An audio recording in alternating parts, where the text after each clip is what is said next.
All right, let's just start there then, because as you say, Wolf, another thing that I think actually has somewhat killed the hype about this season is there is no true rival to Damwon. Like, Gen G kept the same team, but Gen G wasn't really the true rival last year either. Like, they had their issues, you know. The real problem was, like, domestically, it was supposed to be DRX, but DRX, if people don't know, basically split the team. Like, part of them went to Hanwha Life, some of them stayed, I mean, basically just PO shit, and then they rebuilt that team around them. So, unfortunately, like, in terms of identities, I do feel like it's a bit lost. Let's just start with Damwon then. So if people didn't watch the region at all, right, obviously the big change was Nagori took the fucking victory lap that you do after you win Worlds and decided to go become a millionaire in China. And so I can't even say the prodigal son returns, because Khan has had the most bizarre career of any player I think I've ever seen. Because on the one hand, right, I notice he's almost like, I joke with players like him, he's like the Korean Huni, because obviously Huni is Korean, but hasn't played in LCK properly for so many years. So the reason I say he's the Korean Huni is because people can only mega underrate or mega overrate this player. Like, no one can ever be reasonable with Khan. They're either,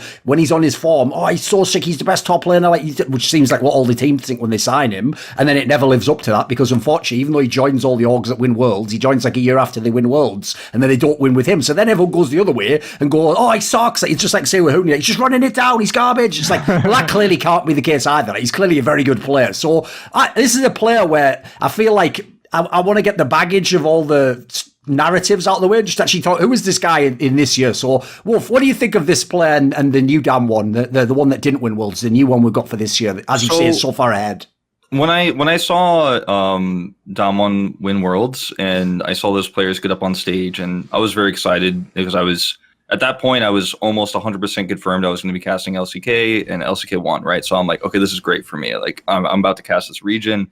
And I saw the players on stage, and I saw, you know, Showmaker is pretty well spoken, and I saw the other players were like shy, but had like a little bit of a very happy demeanor. It felt like, when I watched them stand on stage and win Worlds, it felt like this team doesn't feel like the Korean villains that you want to beat, right? Like, this doesn't feel like the team of, like, the fans are frustrated because, faceless Koreans won again, right? And that was really exciting to me. And I remember Khan, when you see Khan, if you go back and watch the OGN opening videos he's in, for example, he has this, like, really badass looking persona. He looks really angry. He's often, like, pictured as a villain, even in those videos.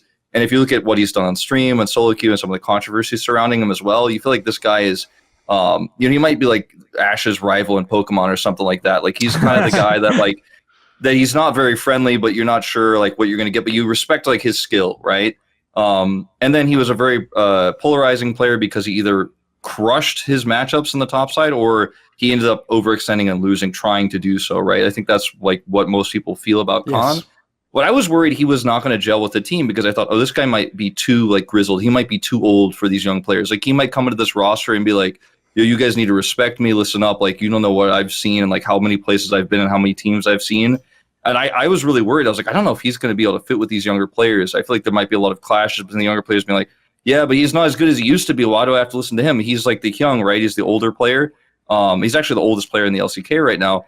But what actually happened in reality was that he came into the team extremely funny. He's like a big goofball. He's one of the biggest shot callers on the roster, always keeps the team calm, makes a lot of jokes in and out of game. And he's like, he's the opposite of the villain. Like, he's the player who actually has brought so much energy and so much togetherness, I feel like, with this roster. And I see that, and it's really been a shock to me to see that because my expectations were something completely different. And then his play style has been to play weak side top better than anyone else and play Scion better than anyone else and just be unkillable. He very rarely overextends. He very rarely makes mistakes. And I'm like, this is a new Khan and this is a new Damwon Kia.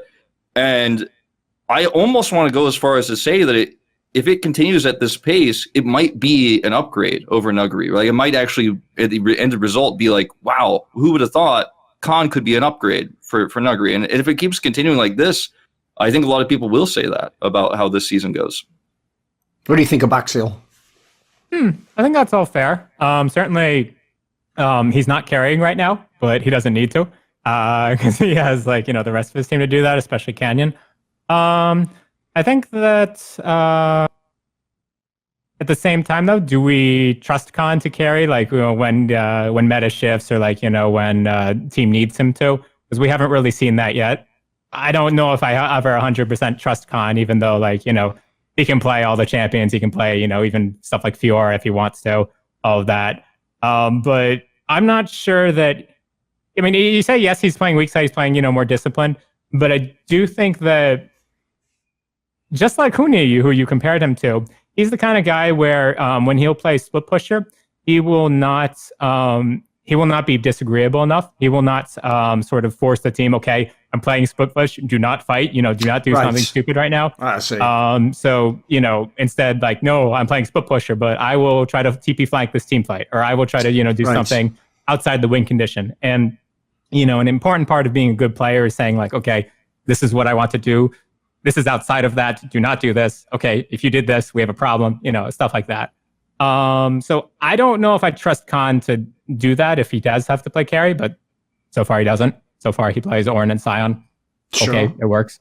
Yeah. But I think I still have a question mark on Khan playing carries, even though mechanically, like, obviously he can play them. Yeah, sure.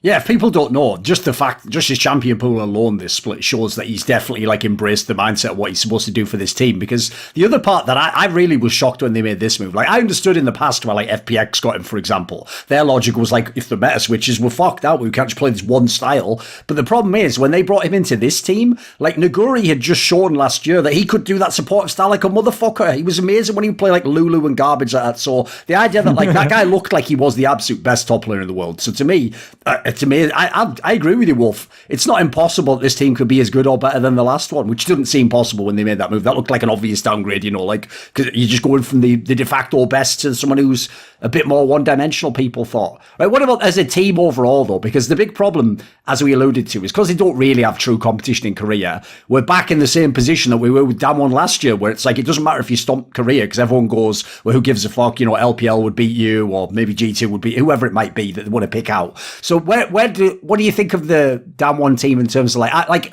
are they the best team in the world, Wolf? Could you make that case for them? I don't think we can make that case yet, actually. And I know like a lot of LCK fans who will watch this will probably be disappointed by me saying this, but I don't think we can actually definitively say that right now, because there are so many question marks. So China is in a big turmoil about who's going to be the best team there right now. And I look at G2 and some of the LEC teams, and I'm like, okay, you guys look very good too, but it's a very similar situation over there where the competition is very top heavy. And then, you look at other regions like the LCS and it's like, well, they're not going to make it into this conversation, sadly. But I look at Damwon and I worry that with this season of LCK, because there have been so many changes. I mean, Damwon is actually one of the teams with the least changes, right? There's so many teams around them with changes, and Gen G has also basically no changes. And they're just right below them. They're still crushing Gen G. I'm like, do you atrophy this year? Especially because we're at a stage where they're so far ahead in spring that I don't know. I mean, if we're talking about Worlds, like I'm really worried about what could happen if the rest of Korea doesn't catch up with them. If we're talking about MSI, like I think there's a better chance for them to continue the domination they had last year. But right now, it's hard for me to definitively say I think this team is the best team in the world, because they are just the king of LCK, which is not extremely competitive at the moment outside of the few top three teams.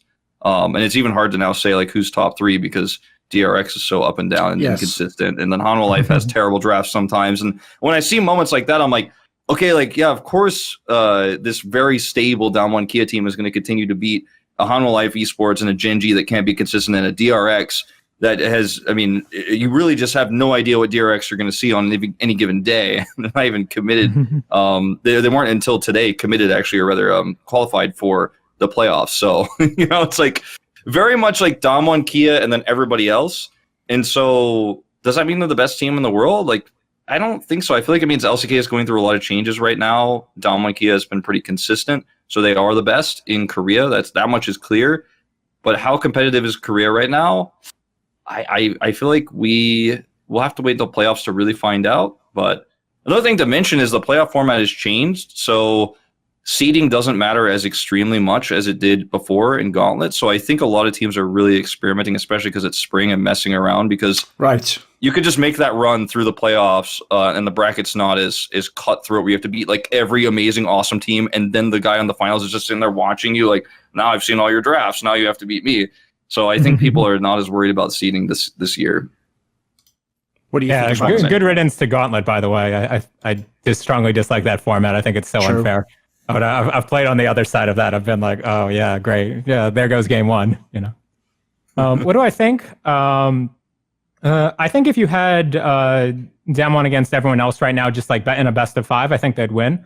But I think that they do have certainly a lot of vulnerability, and like even if you just like held MSI right now, which is like a different thing, you gave all the teams like a chance to play against each other. Yeah, I think they'd be more vulnerable. I don't know if they'd win that.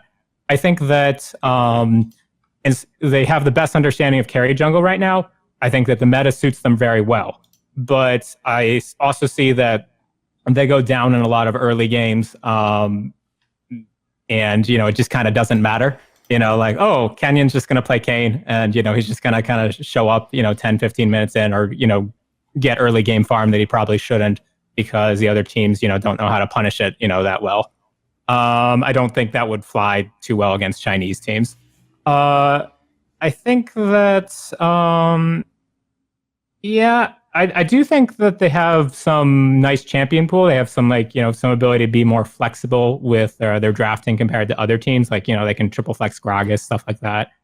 But overall, I do think Canyon is kind of hard carrying the team. Everyone else is kind of playing sloppy and getting away with it.